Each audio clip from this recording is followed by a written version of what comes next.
to start, I just want to give an introduction. My name is Jim O'Brien. I'm manager of Great Traveller Student Development Group. And I just want to give you a bit of history of where these workshops are coming from. This would be our fourth in 2 years. So I'd like to welcome everyone here today. Thanks very much for coming at this time of the year. Just a few little ground rules first.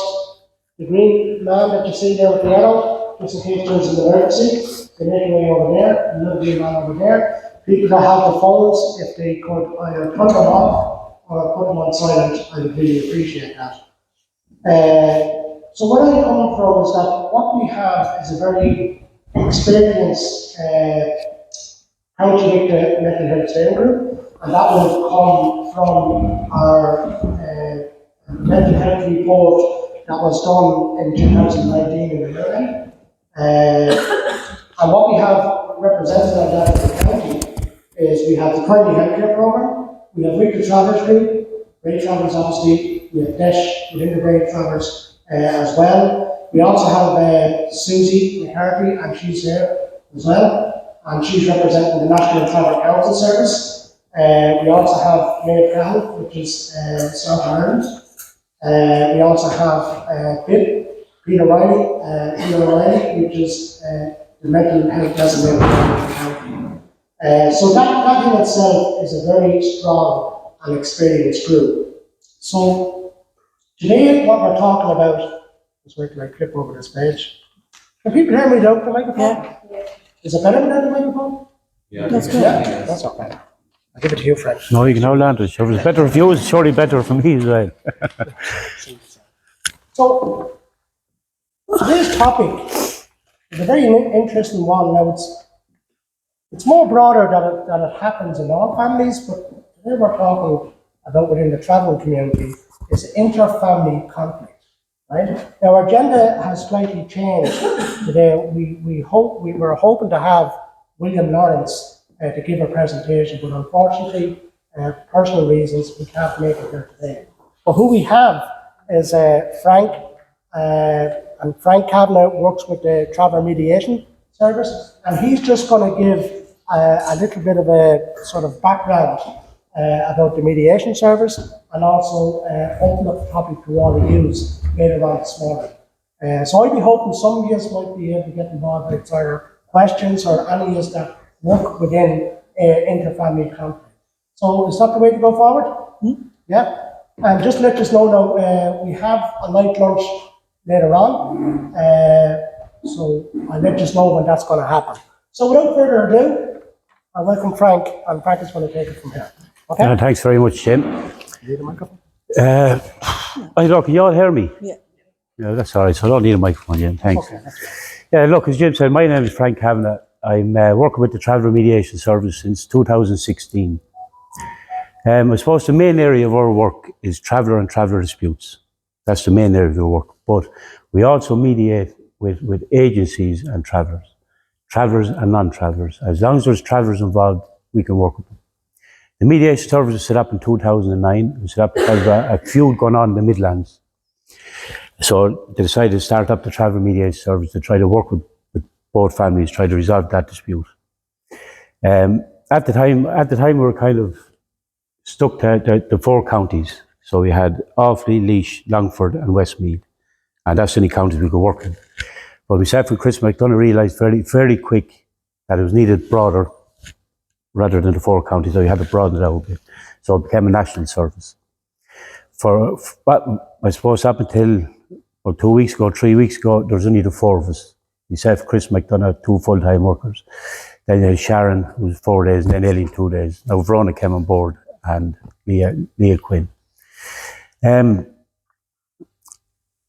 suppose when we started out first, the majority of the referrals came from the guards and came from the courts, was the majority of the referrals that came into us. Now we're actually seeing about 95% of the referrals are coming in from our own people now. They're actually coming in from the community, which is good to see it now, because I suppose we have that trust built up with them, we have that relationship built up with them now. I suppose, look, to start off, I suppose we're here about inter-family conflict. And what we'd see on a daily basis, myself and Chris, working around the country. Family conflict is when there's a fallout in the family. And what normally happens then is that once that fallout happens, there's normally a divide then within that family. And there's people affected by it. Like if you look at there, I suppose 2-3 years ago, you had 2 sisters married to two men. The men that were married to their families fell out. And because their families fell out, the sisters weren't allowed to talk to one another. Their kids weren't allowed to talk to one another. But what happened then because of that is that their parents then, they're old enough, the parents were, they couldn't go to weddings, they couldn't go to other christenings, other dues, in case the other family get vexed up. And that in itself was having a mental health effect on, especially the older people, like, you know what I mean, that couldn't see their grandkids and stuff like that. And look, interfamily conflict is a big thing, and we're seeing a lot more of it now. Where before it just be different names of travellers, just be fighting. Now we see it coming from within the family now, and a number of different reasons because of it. But what we do notice is that when it is family, it gets worse and it gets steeper very quick. And that's why I suppose, the 2 pillars of our work is intervention and prevention. And if we can prevent it at an earlier stage, we're better off to intervene better. But sometimes, like, the sad part of it is that myself and Chris work with families who were seriously hurt. Some of them lost their lives. And we have to try to work with them to try that. Wouldn't be mediation at the time, we'd be more trying to get a peace agreement between both families and to take a step back. Myself and Chris do a lot of work in the prisons as well.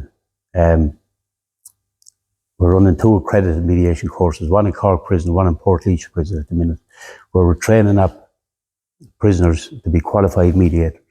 And within that then is to set up a mediation service within the prison, run by the prisoners for the prisoners. Because prison is hard enough to do, I suppose, without looking over his shoulder the whole time. So it gives them that way out. And what mediation gives a lot of people, it gives them a way out while they're saving face. Nobody wants to be seen to back down. Nobody wants to be seen to walk away from anything. But the mediation gives you that. It gives you that way out. And that's the same within the prison. And like if you look at the prison, like it's overpopulated with travellers. And so as you'd notice yourself if you did work, and then like 15% of the male prison population is traveller men. 22% of the female prison population are traveller women. That's a high proportion of travellers within it.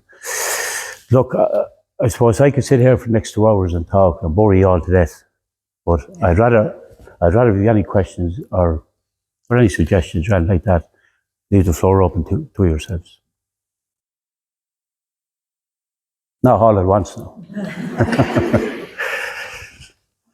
Okay, so Susie? Sorry, just what you were saying there, thanks, about the high levels of population, because, female and male.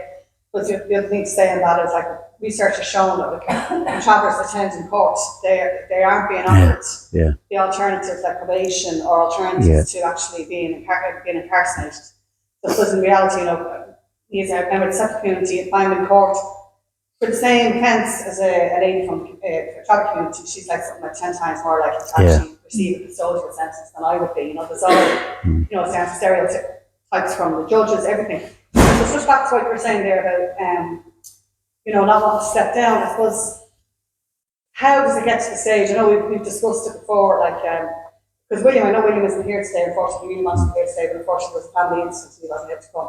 But I know he spoke about, you could have a group of maybe 20 men in the room, and, someone saying, we're going to do this, we're going to do this. Like, 17 people don't want to do it, but, so how can we turn the tide that it's sort of almost like, for want of a better word, you're the big man to actually say, let's think about this. What could actually come from this? Instead of being seen as, oh, you're weak and you're chickening out. How can we actually change that person's actually seen as a peacekeeper almost, and how that gets more congratulated. Obviously, Susie, I suppose for me, that's the $1 million question. That's what we'd like to see happen.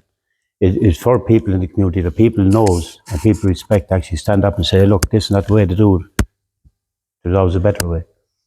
But from our side of it, from the travel mediation side of it, what we try to do, we try to run accredited courses across the country.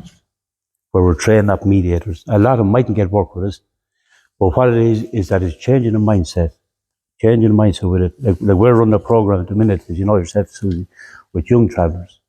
Travellers from 16 years of age upwards, boys and girls. Because we start changing that mindset and let them know, like there is a different way. It's not all about fighting, it's not all about arguing, it's not all about being a tough person. Sometimes the toughest person is the one that walks away. But young people, one thing always comes up, any training I do with young people, is we don't have a choice. That's all you hear of them, is that we don't have a choice. They believe they don't have a choice, that they have to engage in this conflict. And this is where it stems from then. We're training them, giving that confidence to actually talk rather than fighting. And like doing a mediation course myself years ago, it gave me the confidence to actually take a step back without reacting and say, listen, hold it for a minute. There's a different way around this now. What's the consequences of it? Who's affected by it? And when we look at fighting an argument, I'm stuck in the middle of an argument. I don't really see anything else going on around me because I'm angry, I'm upset. I don't see anything else going on around me. But sometimes you take that second, you take a step back and have a look around you. You'll see who's been affected around you then. It's your parents, it's your wife, it's your kids. They're the ones who've been affected.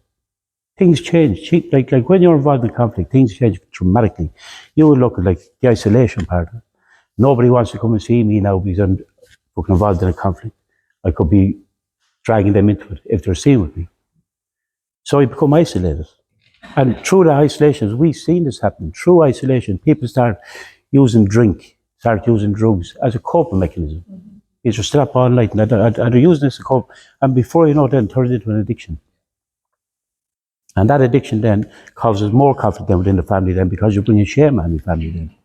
Even though like it's not, but this is the way they're thinking about it then. And it causes that more and more conflict all the time. We've certainly seen an increase in years, drink use because of family conflict. We don't get much viewed in this part of the country. Yeah. But we've certainly seen an increase with drink and the drugs, something takes off within the family. Yeah. And then the other side, that's the mental health as well. Yeah. It's huge. Yeah. It's an impact. And it does. It's like 100%, Christy. And you look at there, people are not sleeping because they're afraid his house is going to be attacked. You can't go to shop on your own. You have to 3 or 4 in the car with you in case you're going to be attacked. Your whole life has changed completely. Your whole mindset has changed. You're always on guard. And that wears down anyone's mental health, breaks it down. Would you think that social media had an impact, a big impact? Oh, without a doubt, yeah, without a doubt. Of course it does. It's too easy now, Susie. I can say, I can sit in Australia and argue with Christy here in Ireland through social media. Mm-hmm. And then see one another probably saying that. But it's that easy to actually do it. There's no dominance in social media, if you know what I mean, where Christy could be the dominant family here in Bray. So I kind of watch me words with one say all that. But on social media, there's no dominance. I can answer them back anytime I want. Yeah. Without feeling the consequences of it then, you know what I mean? So that's... And then younger people not realise that they like that, what that actually, that means then they've sided with one person or sided with them, the actual repercussions from... You're dragged, but you're dragged into it. You and all your likers. That's all you'd hear then. And then you're dragged into it then. And then before you know it, and as I always say, listen, it's very easy to get dragged into an argument. Your lifetime trying to get over it. And that's the difference, you know. How do you mediate with families? Having conflict with each other? How do, I suppose the two families, should you bring them together or? No. A lot of times, Jerry, we use it's called shuttle mediation, where you never bring families together. Because sometimes there have to be things said that can't be took back. Sometimes there has to be bad harm done. So we shuttle mediation. If they want to come together, if we feel it's safe to bring them together, we'll do that. But we wouldn't bring, sometimes for 90% of the time, travellers are big families. So you couldn't bring 10 from each side into a room, where normally there's one person that'll be the spokesman for them or the fellow that'll make the decisions for them from each family. And if they wanted to come together, we'd bring them together. But I suppose 90% of the time, it's always working, keeping them separate. Yeah. Okay. We keep the conversation going. Anyone else? Yeah.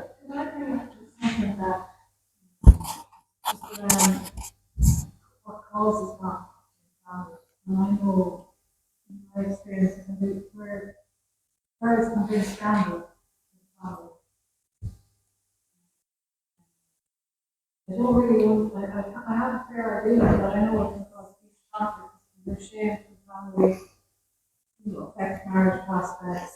And it's a huge mental load to put on a young girl, I think. Because I don't think it's the same for boys now, it's wrong. Mm. I just wonder, have you come across that? No, not really, Kay, because normally if there's women involved, we've women mediators that'll work with the women's side of it, you know what I mean? No, sometimes myself and Chris will work with them as well, if you know what I mean. But no, not really seen much of that. I know it's happening, but unfortunately what does happen in situations like that sometimes, Kay, is that they won't ring the mediation, rather more people know. So they try to hide, yeah. Would that not be more of a cultural thing? Travellers, the ladies not for the culture, about the parents. Yeah. In a way, that'd be more of a cultural thing. Yeah. It would be something that would be causing what you're talking about, basically. I think it would be more cultural than anything else. There would be a cultural thing with young travellers running away with men, yeah, and get married, yeah.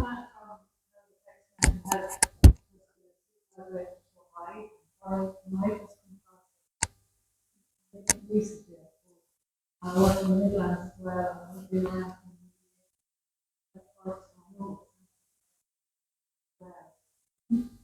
so, I suppose you have to be careful not to Yeah, it needs to be acknowledged when it is happening. yeah. Oh, look, it's happening. Like young travel girls are running away, and you're talking about the fact that has a mental health. Of course it does.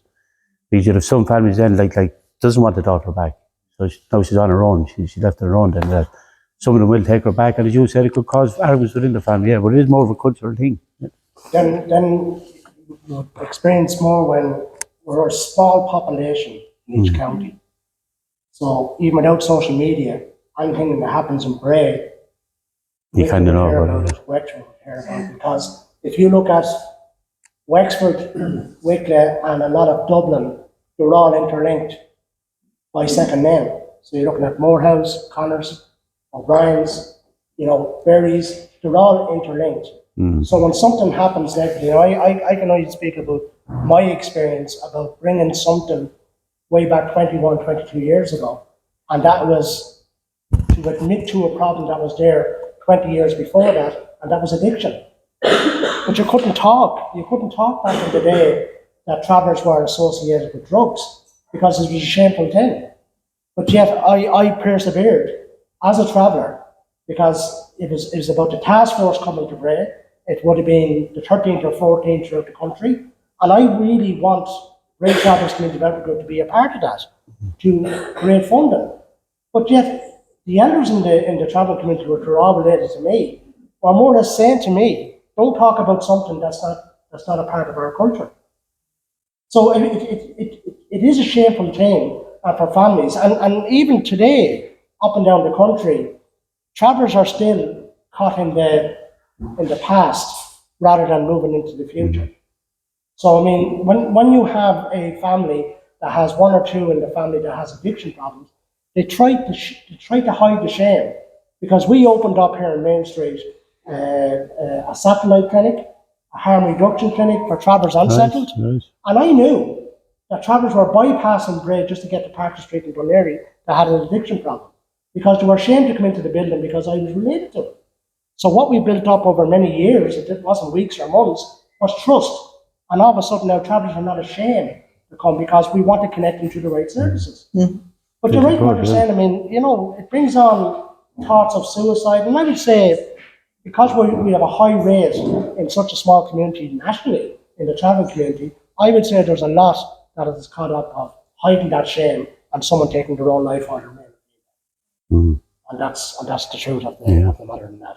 Susie? I suppose we ran in other areas. We ran similar discussions, as we're having now. The impact of interfamily conflicts on travel and mental health. I thought one of the big things was trying to get service providers, particularly councils, and maybe even education welfare officers, etc., to really understand what the ripple effects are. Like at one of those discussion groups we had, there was a lady who worked in the council, and like she couldn't understand why people would give back keys. You know, so she said it's a perfect good house.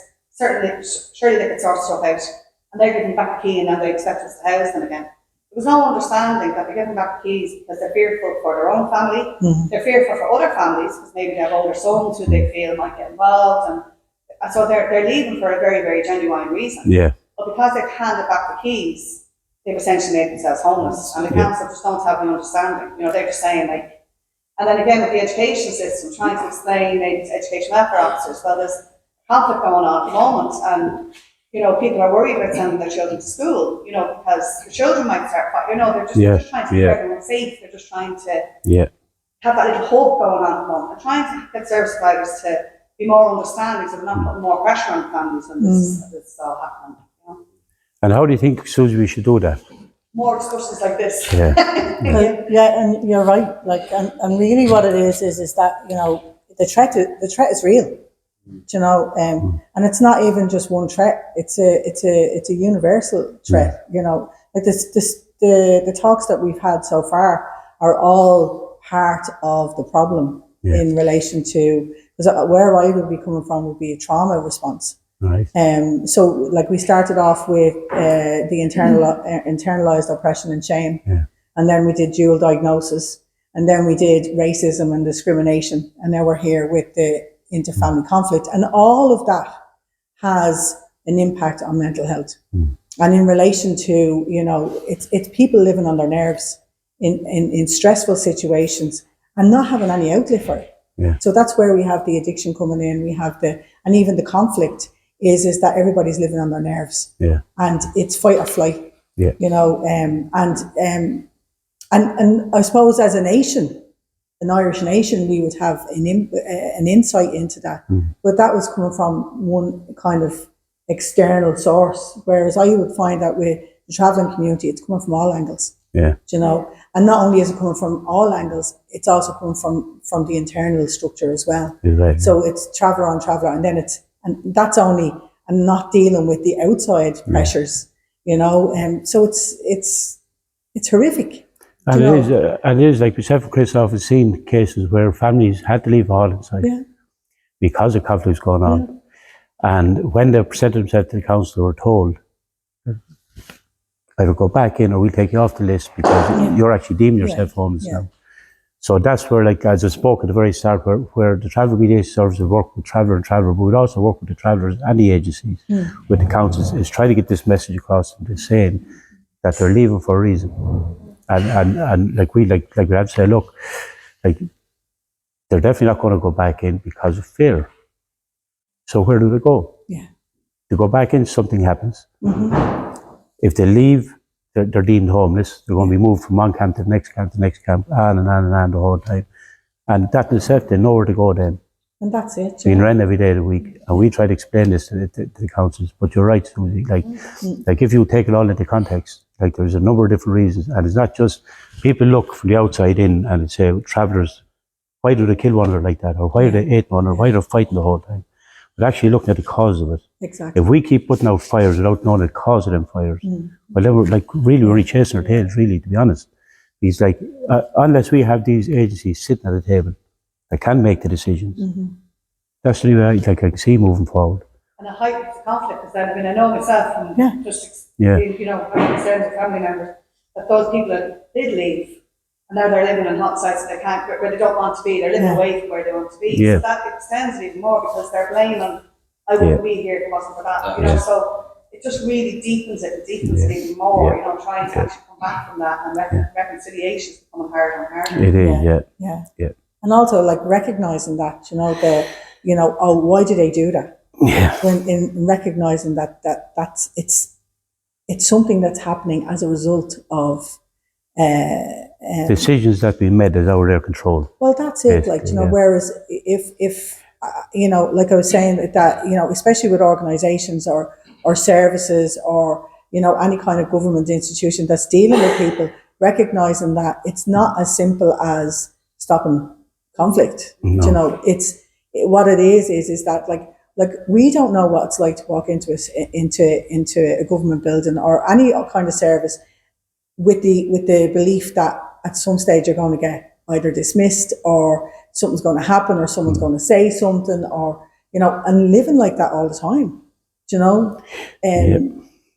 what an impact that has on you. And like I said before, like it's the whole impact of the whole mental health on that individual will keep that person in high alert or ready to defend themselves, or that kind of way.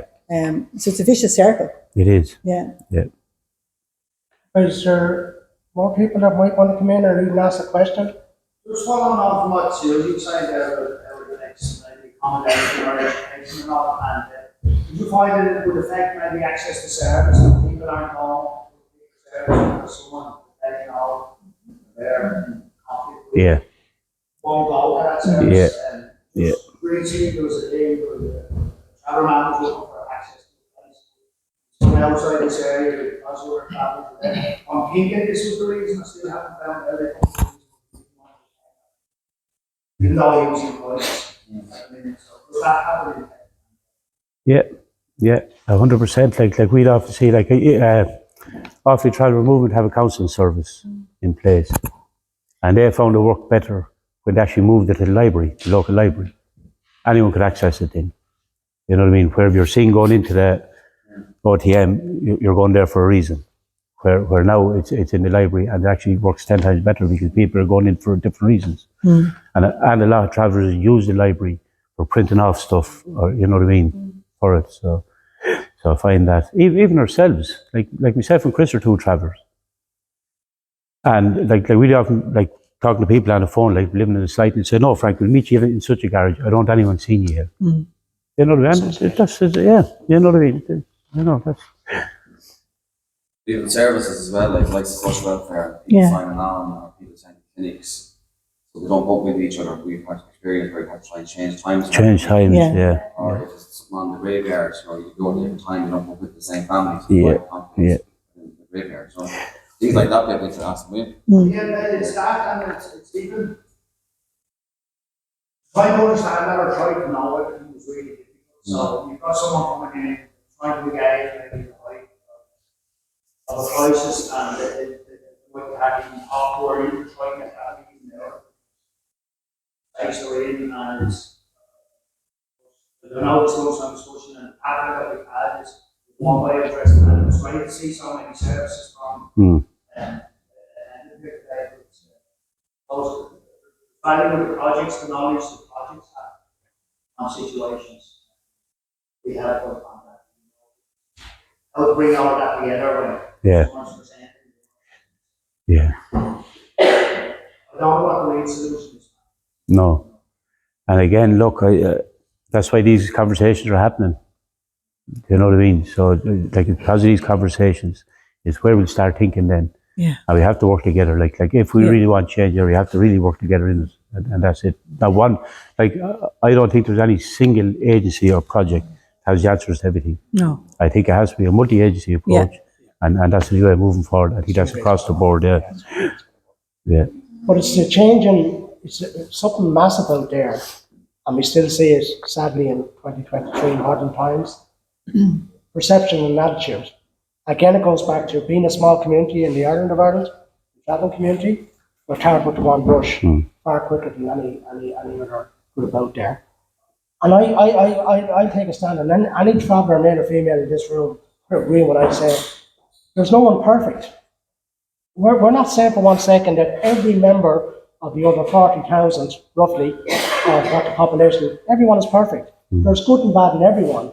But again, because we're a minority, sadly, we're viewed and targeted to one brush. I mean, I know up and down the country, I'm a national representative, I'm a regional representative, and when I hear something that when someone dies, and it's a family, it's a rich cultural thing in the travel community, how we take it to an extra level. But to get a priest up and down the country can be hard. It can be very, very difficult. And that's happening in 2023 because maybe that person's attitude is, there's going to be a shooting or there's going to be a conflict. because it happened maybe on one or two minor occasions. And that's easy to tar us all with the one brush. But what does that bring on Yeah. to adults in the travel community? Is your mental health is affected by it straight away. And if you have a family and you're the leading people or the father and mother, what are your children looking at? You're going through exactly what you're going through of looking at that mental health. And you're coming back and saying, we couldn't even get, you're having the conversations. Your uncle died or your auntie died, and we couldn't even get a priest to say a few prayers at the graveyard. That's what we're constantly up against. So the multi approach from Wicklif's point of view, and this is why we have a multi approach in the County Wicklow Mental Health Steering Group. It's a good vibrant group. There's a lot of experience in it. And occasions like this, we do need to talk. We do need to open up. And we do need to change attitudes and perceptions as we're going along. Yeah. Without a doubt, Yeah. Jim, yeah, without a doubt. Christy? Just from your experience with inter-family conflicts, is there any kind of, what would be the main thing you'd be looking at that causing that type of conflict? I know for us here, looking at maybe drug use, dealing, causing that conflict within the community. Is that similar to what you're seeing, or what would you? A number of different things, Christy, and like one thing, like the drugs we'd see an awful lot of is jealousy in amongst family, or gridginess in between families. That he has it, I don't have it. How did he get it? Yeah. And it could be something as simple as that. Like I'm actually working with two families now around the country, but two brothers. Two of them are involved in a boxing club. They're two young lads who are boxing. One young lad is winning all around, the other fella's winning that. And that caused an argument between them two brothers. And now that argument between them two brothers is after dividing the whole family. You know what I mean? So now, like there's neither of them two brothers talking to any of the family because they don't want to get dragged into it. I totally agree, because I know just from experience of not extended family or whatever, but it's almost like unresolved issues that maybe have been simmering for, that might have gone on simmering, but then something happens and then people start siding with this side and that side, and that person's like, well, I thought you would side with me, and and then so there's a lot of underlying, even childhood unresolved favoritisms and just come to the forefront. And the sad part of it is the longer this festers, longer it goes on, the more serious it gets then, and the more violent it gets then, and that's when it starts.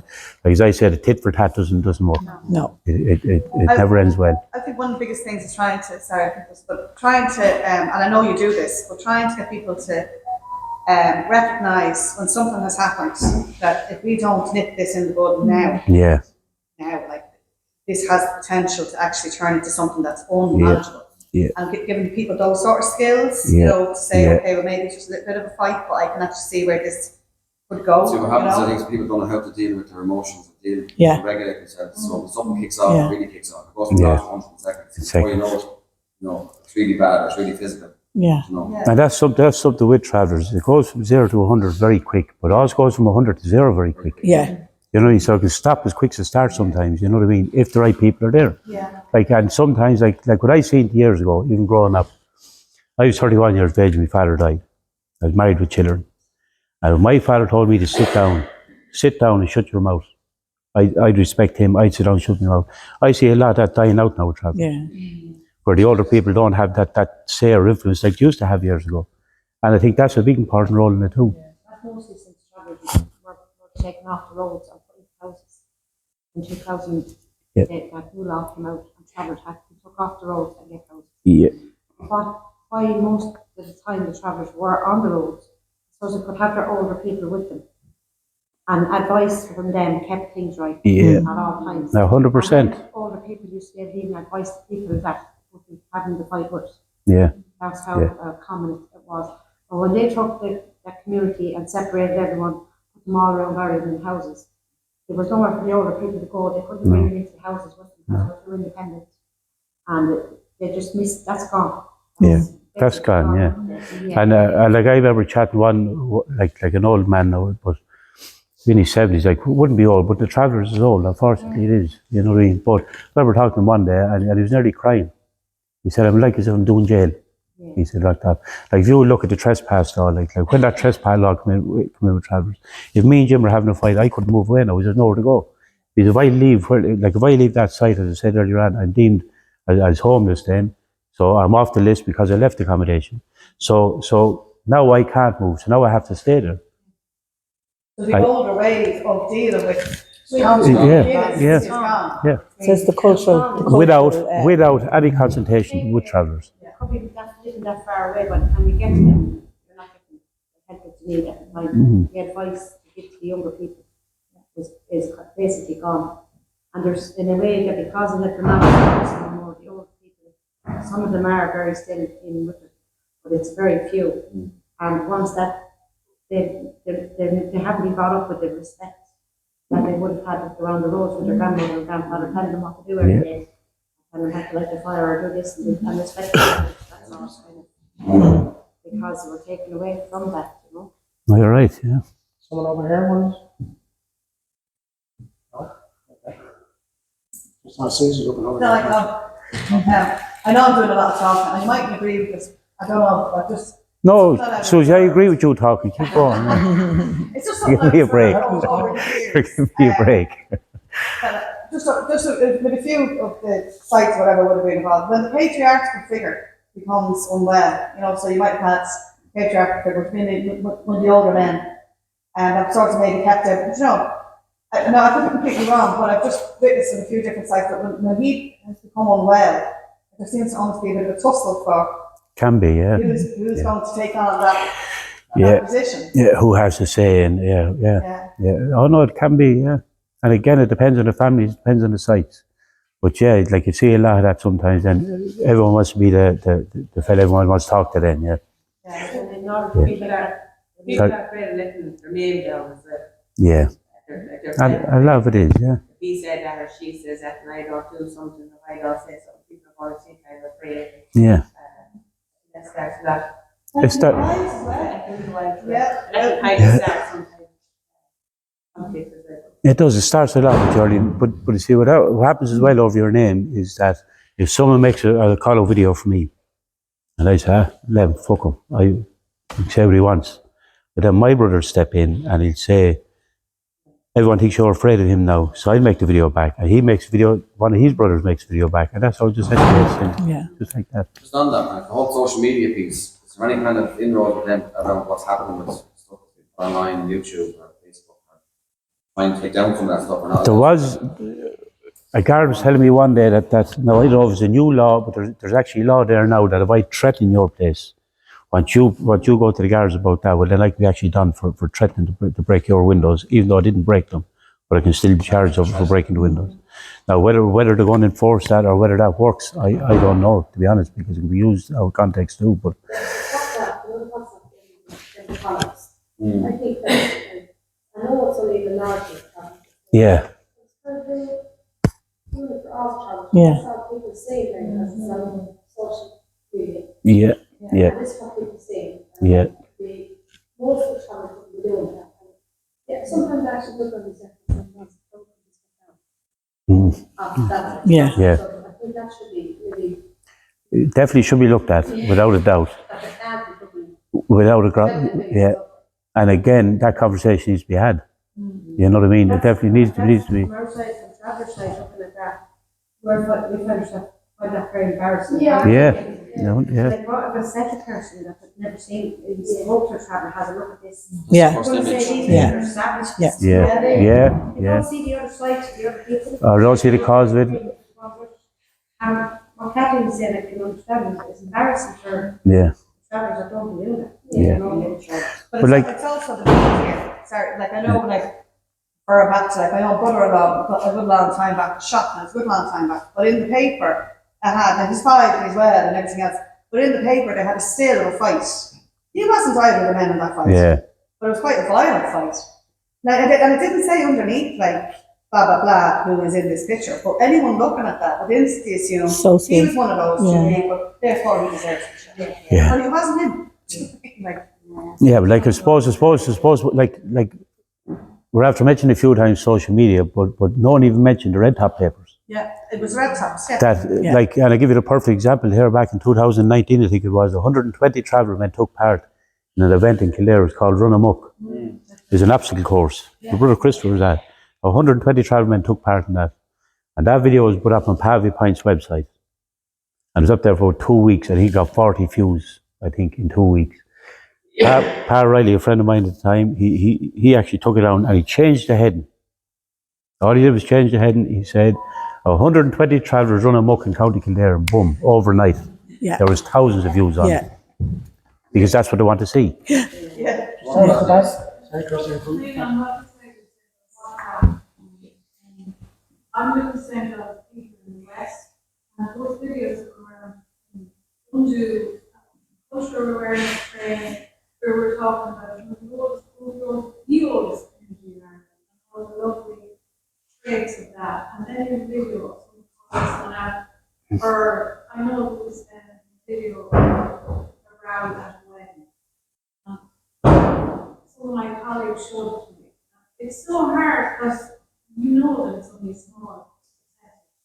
And as you said, as the year said, it's embarrassing and it ruins the perception of people working in mental health services who don't really understand and how people over the next week. How there you know, I don't know, should be part of the cultural awareness training in there that only small. Yeah. But you see, we often see this happening. Is what happens. I put up a video today about Jim O'Brien, right? The O'Briens and Kavanagh's arguing. Someone comes in and gets it sorted in a week or two, right? Then the O'Briens and the Morehouses are arguing 2 years down the road, but the Morehouse haven't got enough men for the O'Briens. They start sharing our videos again. All over, to get us back into an argument again then. And they'll sit back and let us at it again. Yeah, once it's up there, you never get rid of it. You know, that's, you know. Facebook aren't going to take it down because it's generating views for them. Yeah. You know, they're saying, oh, this is keeping our platform, you know. Yeah. And like it's the same thing, like Tullamore, where I live. Say if the Cavanaghs and McDonoughs, for instance, were arguing down there, it's all over media, the traveller community. They're not saying the Cavanaghs and McDonoughs is the traveller community. Every Saturday night outside Supermax, they're killing one another. And now once I've ran the paper, because it's never mentioned. But it's always a traveller community that's mentioned. Traveller community. So that's, like I remember here about 2 years ago, there was two families in a housing estate, about 400 houses in the estate. And two families were involved in an argument. Now, fair enough, they broke each other's windows. That's as far as it went. We were called in, we met families, got it sorted. There must be maybe 150 travellers living in that estate, and every one of them travellers were deemed to be involved in that. Even though there's only two families involved in it. But every family up there, you're from that estate, she must be involved in that, yeah. You know what I mean? So that's how easy this perception is for people to label travellers. They're all doing it. You know? Even when they say dead travellers. Dead travellers. Or the traveller community, community. Generalisation completely. Like. Yeah, 100%. Do how much success do you have? I don't know because I don't record it. Chris will tell you more about that. Chris is the coordinator. But in relation to your own experience, you know. Well, from your own experience, work with travellers, I'm telling you now, 9 out of 10 don't want it. 9 out of 10 don't want to be involved in it. They really don't. We obviously, like we'd often hear, like, could be 20 men down there ready to fight these 20 men up there. Out of that 20 men, there's 15 don't want to be there. Could be more even, that actually don't want to be there. And if people want to stop their argument fighting, it's all the same who comes in and talks to them, they're going to stop it. So it would you find that the mediation service is welcomed? Yeah. Oh, without doubt it is, definitely. Like I'm doing it since 2016. And I don't think one person ever told me that they go away or not answer the phone to me or not ring me back. As I said, the majority of people don't want it. They don't want it, really don't. I would know from a travel organisation's point of view, as great travellers, and we've been around because of 28, 30 years. Since mediation services come, it's not all negative that it was maybe 5, 10, 15 years ago. I see, from a travel point of view, I see mediation service working. And especially where it started in around the Midlands. And that used to get frontline news. And we were all sick of that because wherever you're a traveller in the whole of Ireland, the impact was on us, even though it That's wasn't right, directly yeah. involved us. But news sells stories. Mm. So if there was something on one of the national media, it gets people talking at a local level from the seventh community. Yeah. Yeah. And we're all tired with the one brush. So the question to me is, successful? Yes, it is working. Yeah, no, and it's great because this work, I remember that time, and you're right, they had that, right, health department there, and it used to come on every 4 weeks, so just when anything was said there, it's almost just to remind us that people what happened really are. Yeah. And you see, what was happening there is that, like it men from both sides actually worked with that and got that sorted. And they're actually, like, their kids get married to one another now. They're actually, like, going to socialise together. They're, like to do a lot of things together, even working together, some of them. And because the television keeps putting that back on again, and then, like at some stage, somebody goes to them, yeah, oh, I didn't know he was there that day. Little fucker, you know. And, Yeah, yeah. and Then it starts you even again. think of the troubles that happened in the city centre only there recently. Yeah. Right, yeah. And then, Minister McAteer referring to people as scumbags. I mean, and she shouldn't have really, she's taken so much black. But there isn't anything said if there's, if there is a violent instance that's whatever televised or there's no pullback of what way people talk about travellers. No. They can talk any way they want about travellers. Whereas when she referred to, I believe There's hate speech is hate speech. yes, I believe it's his last form of discrimination is actually accepted in this country. I definitely believe it is, because And there's like no we were- accountability for it. We would find, especially with the mental health survey that was carried out within Wicklow, I'm sure it's around the country as well, in relation to the health outcomes for travellers, the life expectancy, the illnesses, all of that stuff stems from stress. Yeah. So all of it is 100%, a physical repercussion of stress. Yeah. And then again, all of the impacts of the daily life, of most travellers. Yeah. It's so it's certainly something that we need to be addressing from a universal approach rather than one particular avenue. 100%. It has to be a multi-agency approach. Yeah. But not just any sort of agency. Right? People who wants to make a change. Yeah. People that can make that change. Exactly. Yeah. And give it a push and the drive that it needs. And I think that's the way it's going to work. Yeah. To be honest. I'll just add to that as well. I work in schools with traveller children and advocacy work, and we have some groups and stuff as well. A big thing I'm seeing, especially in post-primary, is imposter syndrome. A lot of the travellers, how they word it to me is they don't feel like they belong there at all. So I actually had a meeting recently with some school officials, and I had to explain it as this child is walking into the school gates now, but they have to go above and beyond their settled peers to walk in them school gates, because so not only are they facing what their settled peers are facing, they're above and beyond. So for them to actually physically walk in the gates, they have to come a lot further than the settled peers. And what happens is that festers and festers, and they leave. Yeah. So, recently we went to a discussion in Pavy Point, and 33% of traveller children attend post-primary. So 67% are leaving when they're 12. Like, that's shocking, really. 99% of settled children are going on to post-primary. So they're already a minority going in. And so there needs to be work done with the schools. Yeah. Now, I won't say all the teachers are bad or all the educational professionals are bad. Some of them really do want to learn, but there is some that have low expectations, whether intentional or not. And I feel like the support isn't given them because they feel like that the traveller children are just going to leave anyway. That's the point. Yeah, I think that's the perception then. So it's just, I feel like having good communicative links between parents and the schools are a big part of it, and just even giving the children, and like I feel like the other settled children in the school, if they had more understanding of traveller culture and ways, and I feel like they'd be a little bit more prouder than the traveller children going in, because the other children have more understanding of who they are, and they feel more accepted. Yeah, look, like I remember talking to one traveller man who was in prison, and we were talking, and I suppose he got very hard to come to the school in the prison.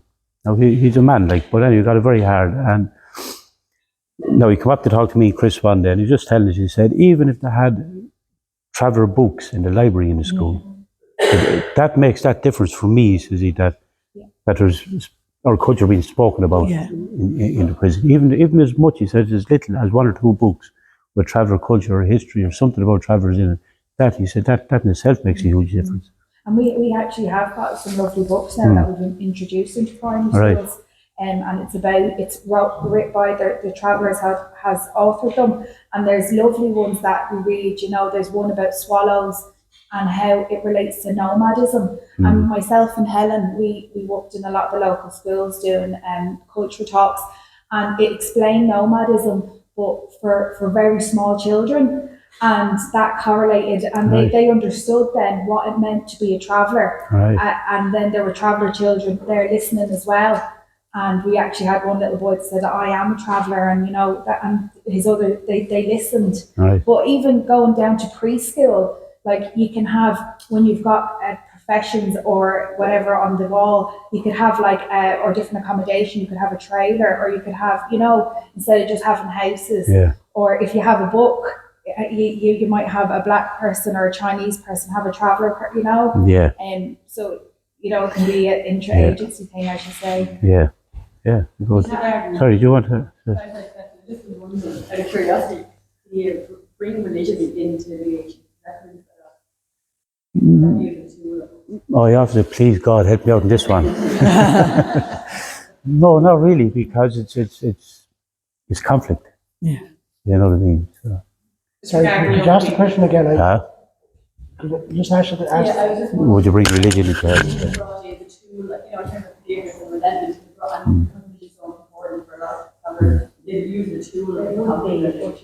I think what we're holding on to now, because a lot of culture has been using the word robbed from us, right? Without us being in communication conversation. I think whatever we have culture-wise, of course, you bring it with you. So if it's religion, which is still steeped, I would say, in 95% of the overall population of travellers, religion is still there, just as well as family is. But if you look at the trespass law and how that had an impact on travellers, if you looked at the bylaws around the Horses Act, the travellers weren't even communicating that. And I would say to you, when those laws came in, we lost so many travellers through mental health and suicide. Because you weren't allowed to keep on. It was ridiculous, really. The laws that they brought in, that 1 horse, 3 acres. Now, anyone in the mine, I kept horses myself. Anyone that can think of 3 acres, you could easily manage 5, 6, 7 horses in 3 acres. And then this ridiculous ventilator machines in stabilisation and stables. And when at the same time you had travellers on the road without any sanitation. And yet we're looking after the animal, of course, we're looking after the human being on the road. So anything that's dear to us in a cultural way, and religion happens to be one of them, I'm not ashamed to say it. It is, of course. And those acts have never been used, like the Market Trader Acts, the Trespass Law. You know, these acts have never been used on anybody else. No, only it was the spoke that hit the travelling community at the time, and how it Susie, it had an impact since mentally. And to the housing policy in 2008, where previous to that, a few houses around the country. So if you want to move around, chances are you might get a house in. That was all just a stop to, and now, and then brought in the housing applications, which is where the first edition on. So you have all the literacy issues and all the different, and you can fill it in for, you have to have a local connection. Things that I couldn't move to consideration unless I proved that I had family living with me. So the nomadism is very important. I think actually that probably find here now for nomadism. And again, it was something that was taken out of the local traveller accommodation 5-year plans a number of years ago. So, I mean, traveller doesn't have that spirit now of moving from Bray up to Donegal. That's all gone now. You know, nomadism among travellers is gone. And again, that was brought in without any communication. A lot of these weren't at the time.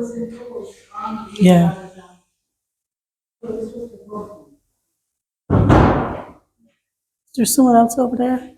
I just want to say, just regarding young people, do you do mediation with young people in new clubs and kind of stuff like that? Or something? Yeah. We do a lot of training with them, Gerald, in youth reaches. Youth reaches, LTIs, the local training initiatives, youth reaches, wherever there's young boys or girls, we'll go in. Now this will be Verona's rolling out as she's taking on. It's where herself and Martin Nevin it'll be kind of designing a program, meeting young people, talking to young people, see what the needs are, what they want is, and designing something then that actually reaches out to that age group, if you know what I mean. And again, like if you look at, I think our population is 50% is under 24 or something. That's right, yeah. Isn't it? The youngest. Yeah, the youngest like population. So if we don't start working with young travellers now, who do we blame for it in 20 years' time? Ourselves, really. You know what I mean? And it has such a huge impact. Like I know you're two younger, they're maybe 15, 16-year-olds, or first cousins. Yeah. And if these guys are best friends, and they've gone to the cinema together, they've gone to the cinema and they've come home and something had happened, and they were told once they get back, that was it. Yeah. They were never to speak to each other again. Yeah. So, and the impact, that has on them, yeah. for those young people. Yeah. Yeah. It can be sad on them.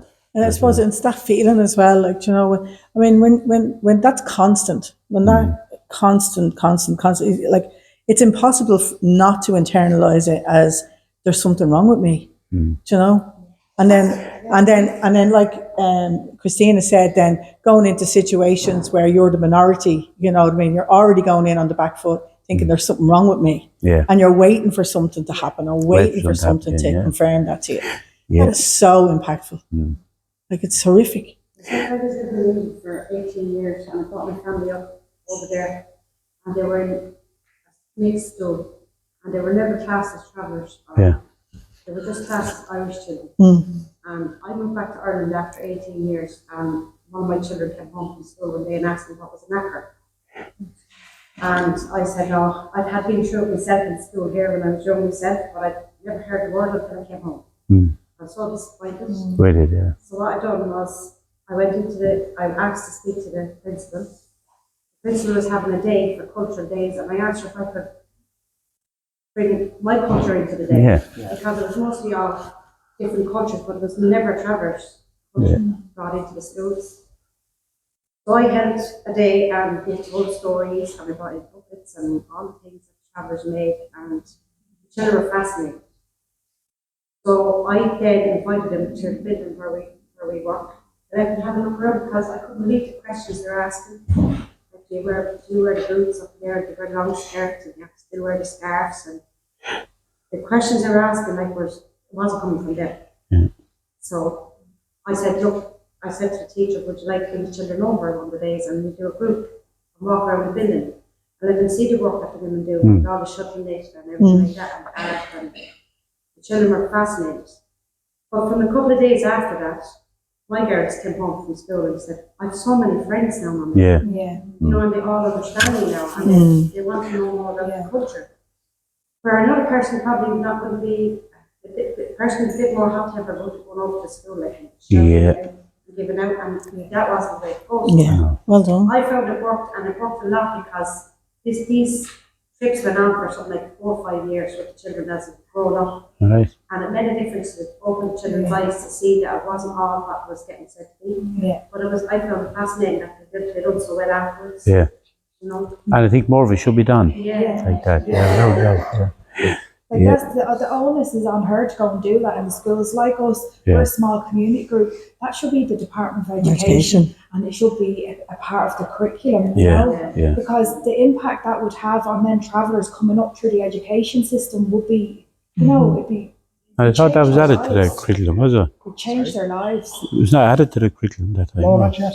It was meant to be though, was it? It was pushed There's back. accountability. I questioned it recently. Right. They keep saying, "Oh yeah," but it doesn't seem to be like it. They said like because teachers are asking me, and like it has been approved, but like the pressure needs to be put on for it to be put in the curriculum. It needs to be part of the Irish history, and then it gives them more of an understanding.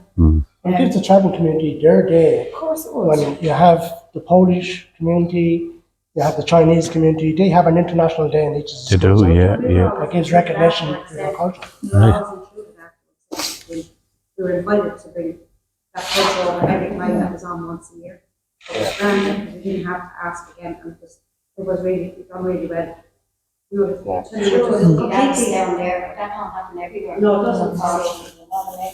It's just that you opened your mouth, there'll be something from your area. There's not many travel community in their areas who do that. No. But also the teacher was willing to sit down. Yeah. And listen as well. And that's a big part of it, yeah. That's a big part of it too. Yeah. Sometimes they say no, Yeah. you're not getting involved, if you don't want. Yeah. But Yeah. just luckily enough, she was a very nice principal, and she took on the idea, and it went from there. I feel better. I was actually saying about Britain where I used to work at school where my daughters were in. There was one teacher that actually contacted me because the site I worked on, the community centre, was actually on site, which is very few, but it was actually on site.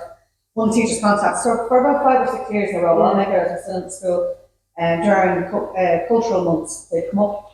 For class would come up, and the women would do a display, tell them that to feed us horses, one of the ladies let them into the trailer, and zip kids, we don't have to be travelling on the road. But for those kids, when they're older, when they're in a job or something that involves them going on to the travel site, they have a positive, a memory of being on the travel site. You know what I mean? It's those little things.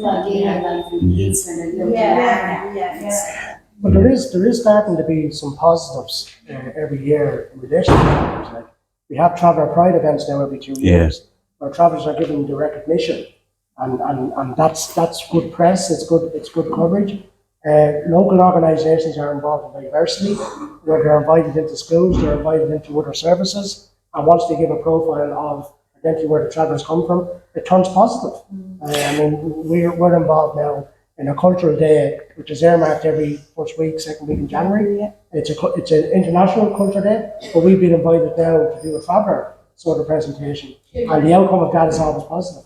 Catherine? I think a big problem is, as far as I can see it, when travellers do good, you never see it. Yeah. Look at it. As soon as one traveller in Galway, when I'm little, there's one thing that's affected me a little. Yeah, 100%, yeah. Like why should, and I didn't know this person, Yeah. but seeing a traveller, that's affecting other travellers. Which doesn't seem really fair, because you're looking at it and then you're like, oh, when I go to the shop right now, I'm looking at funny looks because the manager come in and people fight last night in the pub, and I envision like that shouldn't affect. 100%. I'm spoken about what is in it. But I think positive things should be. No, the more, what you're saying. Bad news sells, good news doesn't. But what you're saying is 100% right. And that's me. I can only give my opinion. It stems from we're such a small community in the area of Ireland.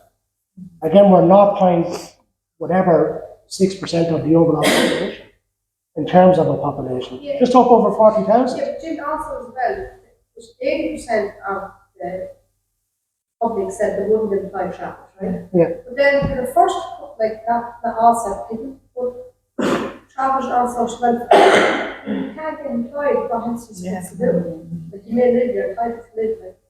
And then we go back, but then we go back then to the. Second, my girls Up are to 18 and 19, they left college and travelers. But then you go back to the education part then. I don't know, but the young travelers are going to be saying to themselves, what's the point of me staying in school so I get nothing out of it? So what's the point? I was really go with my father and learn something off him. You know what I mean? And that's. I was asked one day by one of the councillors, we were having a meeting, and he said, I said, there's a lovely young girl walking down the street earlier on. Her hair was shining and it was fixed like that. She was all done up. Why is she not working? And that was the actual same girl that had gone to college and couldn't get a job because she was a job. So when I explained that to him, he couldn't believe it. And then you have the other side, you have young people that, like say, I live in Balbriggan area, so in the Fingal area, there's a lot of travellers live in the Fingal area, but you go down to the likes of the Pavilions, and you're not seeing one traveller in any of the shops, like working in the shops, whereas I know one girl who was, and she was working in River Island, so she had to deny her identity in order to get that job. So she used to sit there in the canteen and listen to people, bad mouth travellers. And then she heard like that there was actually a code that goes over the whole security thing. When a member of the travel community or the Roma community enter into the shopping centre, some code goes over, so how is she going to be able to continue working there? Yeah. Like the impact on her mental health. Exactly. It's just, so she left. Okay. I want to finish off on a negative point, something positive. Look, I'm, from a traveller point of view, I'm at this a long time now. I'm passionate about what I do. And yes, to me, and I'll say it out in the open, what I've seen in my activism life, the positives would always outweigh the negatives. Yes, the negatives are always there, but the positives are there. When you see on YouTube where quite recently a travelling family put up their son with a Garda uniform on him, that to me is something that, would I have seen that 5 years ago, 10 years ago? Of course not, because they'll be sure to do that. So you're looking at 12 or 14 female travellers down in Cork, again on social media, all getting their degrees. These are what I would call role models within the travelling community, and sometimes it's not enough.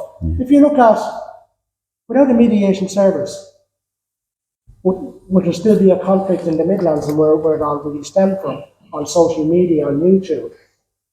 Because a mediation service has changed all of that, possibly. I'm not saying it's the perfect word out there. Conflict is still out there in our community. And laws will be conflict. Is it as bad, Frank, in all honesty, that it was 5 years ago before there was mediation, or even 10 years ago? Probably. Well, look, I suppose I'd have to say it is getting better. Definitely, 100% is getting better, and I can see the difference in it. I didn't give my brown envelope to say that. Say that. I give you one. There's more to write on. Listen, I want to finish off with something positive, right? And because we're in the Garda County and we're in Wicklow, right? I'm actually going to finish off on this because I know sandwiches and tea and coffee will bring the sound. If I go back when I started as a traveller male, I had the barriers in front of me by the young people, and I'm talking about my years and years. I started something as a volunteer for 4 years that I wanted to do, because what the travellers were missing around Bray, now you have to remember the landscape in Bray, you had ex-roadside families up around North Meads, which wasn't a dual carriage road. You had families that was coming from Wexford, South County Dublin. I had a passion to do something that was going to be very difficult to do. And that was, the travelling community were missing two things. A voice for the travelling people, which you hadn't got, and a base. So they hadn't got a place to go to knock at the door and say, I need help. Because the trust wasn't there. I took up as a volunteer. I became the first male traveller to become a community employment worker in the form of a cheque. If you know about community employment, it's just an extra 18, 19 pounds on top of your job. But that was my way of hiding I was on a salary, which it wasn't. But it just kept me in the limelight. When an opportunity came that Bray Travellers was formed as a company and they were looking for a coordinator, I thought that was a ready-made job for me because I'd done 4 years as a volunteer. But no, they said that you had to apply for the job and it was a national application. And all of a sudden 25 people applied for a job, I was the lead traveller in it. That concerned me because my CV was a page and a half. My schooling, when we talk about education, perception from the teachers, and this was a mainstream school, not a travel school, was, well, Jim's a traveller, so he's not going to stay here anymore. But then there was that word of settled traveller. Now, I don't believe in myself. A traveller's always going to be a traveller, even if you put him in a castle. But the view was settled traveller, and I am from a social house, which my family lived nearly all their life. So obviously I was going to stay in the school, but the perception was that it wasn't. But I applied for the job with my page and a half of CV, and as I said, 35 people applied for the job. It was nailed down to, it was shortlisted to 6. I was in that 6. I was the last person that gave the interview. I was shaken, but all of a sudden I was told after I got the job in Merv because I had the experience of the travellers in the Bray area. If I fast forward that now, at the time there was a survey carried out in each county among travellers, PAYE, PRSI, which was at 1%. I'm not just saying it, Kathleen, but if I fast forward that now to what it was back then, 1%, it's up at 37, 38%. If it takes one role model, Kathleen, and that's all it takes, one role model to go and break down the barrier in front of other travellers, that's the positive. And that's why I say positives outweigh the negatives. Yeah. Susan, last Sorry, comment, and Vic. Oh yeah, just I suppose just because we're talking about what causes, someone had said about causes. When you think of that, like 85% unemployment, people with so much time on their hands as well. That's another cause, a reason why there is conflict. Yeah. People are, something. If you're sitting at home and you've nothing to do, and you hear a bit of juicy gossip, that's your day for you. Like, so I mean, there's so many other reasons. 100%. Sorry, just when you said that. I'm just looking at the finish on positive, the day coffee cakes and Fair play, Frank. Thank you very much, and thanks, Frank, for coming out. Thank you.